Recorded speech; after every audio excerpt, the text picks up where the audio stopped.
Imagine this. It's a crisp morning in Oslo. You're walking past a preschool, coffee in hand, and you notice a neat line of prams parked outside, with babies sleeping in them. It's -3 degrees Celsius. No one is panicking. No one is calling the authorities. Parents are smiling, teachers are calm, and the kids, out cold, literally, bundled like tiny astronauts, breathing fresh air. If that image stuns you, welcome to Norway, where parenting and school culture often run on values that might feel upside down at first glance, until you see how well they work. In the next minutes, you'll hear 17 real differences that visitors notice right away, why Norwegians do them, and how to navigate them without stepping on cultural toes. Let's start with the outdoor naps and all-weather play. In many countries, cold weather means indoor recess and heavy caution. In Norway, there's a belief that there's no bad weather, only bad clothing. You'll see babies napping outdoors in prams, even in winter, and school kids playing outside in rain, snow, and wind. The idea is simple. Fresh air helps sleep and boosts resilience. Teachers check wind chill, kids wear wool and waterproof layers, and everyone learns early that nature is a friend you dress for. If you're visiting with a child, pack merino base layers, fleece or wool mid-layer, a waterproof shell, waterproof mittens, and insulated boots. Schools expect it, and your child will be happier for it. Then there's independence. If you're used to hovering over your child's every move, this part may take a deep breath. Norwegian kids are trusted to walk or bike to school earlier than in many countries, to pack their own bags, to remember indoor shoes, and to manage their gear. The system is designed to grow independence step by step. Neighborhoods are built with safety in mind. Drivers yield, and kids wear reflective vests in dark months. The message is, you're capable, and we trust you. The best way to fit in is to coach your child on routes, traffic rules, and how to ask for help if they need it, then allow them to try. In the classroom, the vibe is friendly and direct. Most students call teachers by their first names. It's not about disrespect, it's about flattening hierarchy to invite honest dialogue.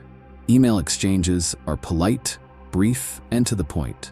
You'll notice fewer sir and ma'am and more clear conversation. Hi Kari, thanks for your note. Here's our question. That style reflects a deeper value. Children are people whose voices matter.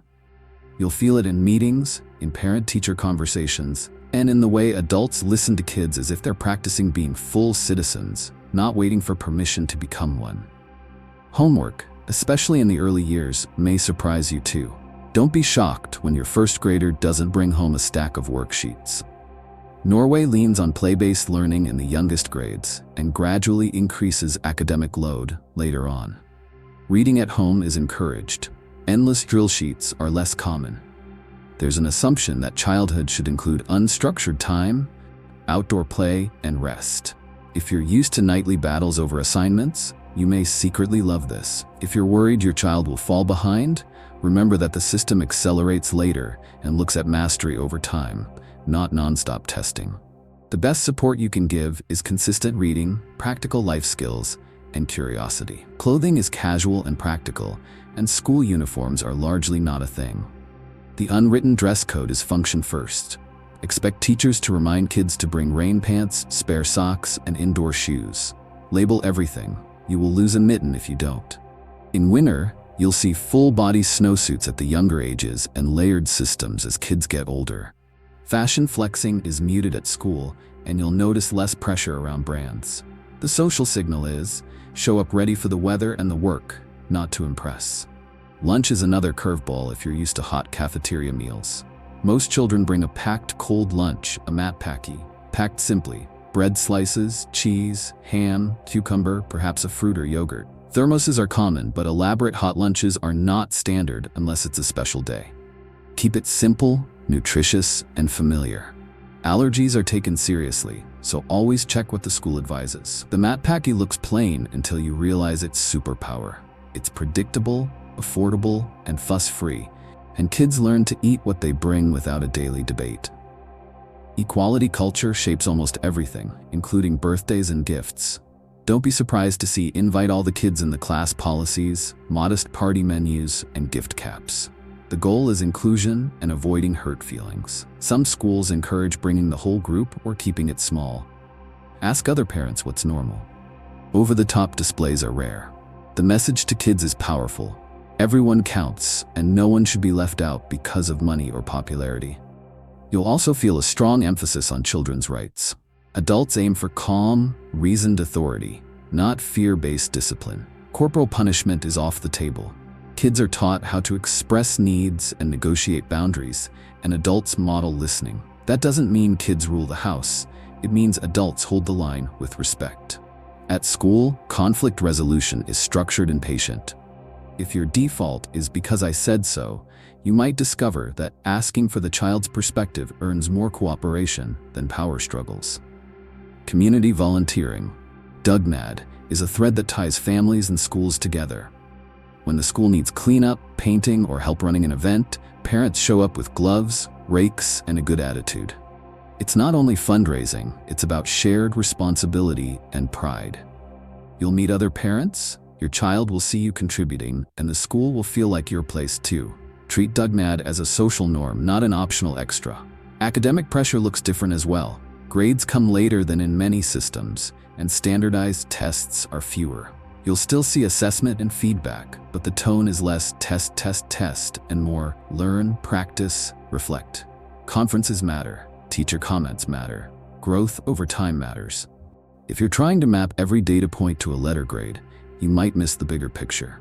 Confidence, competence, and motivation are the long game. Outdoor culture doesn't stop at recess.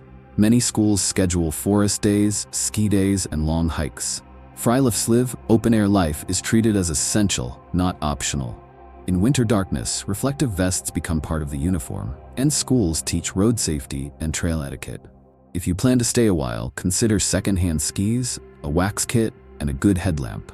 Your child will come home pink-cheeked, muddy, and proud. Digital life is handled with deliberate clarity. Schools spell out phone policies, device rules, and digital citizenship expectations. Phones are often away during class. Media literacy is taught explicitly. If your home rules are wildly different, your child may end up caught between worlds. The smooth path is alignment. Agree on screen time, homework tech, and how to handle group chats respectfully.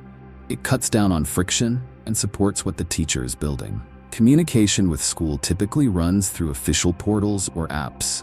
Attendance, permissions, announcements, and messages live there, not in random WhatsApp groups. Get in the habit of checking your app daily. Keep your messages short and specific. You'll get faster, clearer replies, and your teacher will love you for not sending 5 paragraphs when 2 sentences do. If your child needs extra support, you'll find a proactive approach. Norwegian schools focus on inclusion and early intervention. Bring documentation if you have it, and expect meetings that aim to build a plan around the student's needs. The language is calm and practical. What helps this child learn? What adjustments can we make? It won't be perfect, but you'll feel that support isn't a last resort, it's part of the design. After-school care, SFO or AKS, leans into play and social skills more than extra academics. Crafts, outdoors, simple games, and quiet time are typical. It's also a fantastic space for language immersion if you're new to Norwegian. Don't expect heavy tutoring. Expect friendships, routine, and a safe, relaxed environment while parents work. Risk is managed, not eliminated. You'll see kids whittling sticks with pocket knives under supervision, tending small campfires on forest days, climbing, balancing, trying, failing, trying again. Adults set boundaries and teach tool safety, then step back. The goal is competence and judgment. If that makes your heart jump at first, watch closely. The structure is intentional, and the outcomes are confident kids who know their limits. Finally, traditions center children in a way that feels uniquely Norwegian. On May 17th, Constitution Day, the Children's Parade is the main event. Streets fill with music, bunads, flags, and happy chaos. Kids may eat more ice cream before lunch than you thought possible, and no one frowns. It's a day that tells them, this country is yours and you belong in it. Join in, learn a cheer or two, and let the joy do its work. So what does all of this add up to?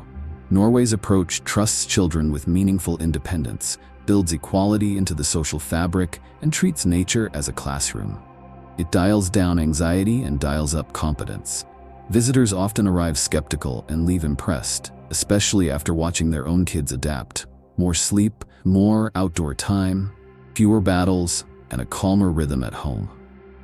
That doesn't mean Norway is perfect or that every school does everything the same way. It does mean there are deep values behind the norms you're seeing, and when you understand the why, the what makes sense. If you're visiting or moving and you want to blend in smoothly, here are a few gentle tips you can start using right away. Dress your child for the weather in layers you can add or remove easily, and send labeled indoor shoes. Keep lunches simple and consistent, and check any allergy guidelines. Encourage independent routines at home, packing a bag, managing a timetable, planning the route. Practice polite, direct communication with teachers. A warm hello, a clear question, a quick thank you. Show up for dugnad with a smile and a pair of work gloves. Align your screen time rules with the school's policy. And when you're unsure, just ask another parent, what's normal here? You'll almost always get a friendly answer. You might also notice how these habits change you as a parent. Maybe you worry a little less about the mess and the weather. Maybe you worry a little more about making sure your child can take responsibility for their own things. You might find that outdoor time becomes a reset button for your whole family. That birthdays get simpler and more meaningful. That report card season feels less like a storm. It's okay if some parts feel strange. Culture shock is part of learning, and parenting is a long conversation that every country holds in its own language. If this gave you a clearer picture of how Norway raises and educates kids, tap like so YouTube shows it to more people who need it. Subscribe for more simple, practical guides to life in Norway from a visitor's perspective. And tell me in the comments which topic you want next. A deep dive on the Matpakke, how dugnad actually works, or real tips for dressing kids through the dark winter months. Your idea might be the very next video. Until then, breathe the cold air, trust the layers, and enjoy the calm confidence that Norway hands to its children. One outdoor nap, one small responsibility, one joyful parade at a time.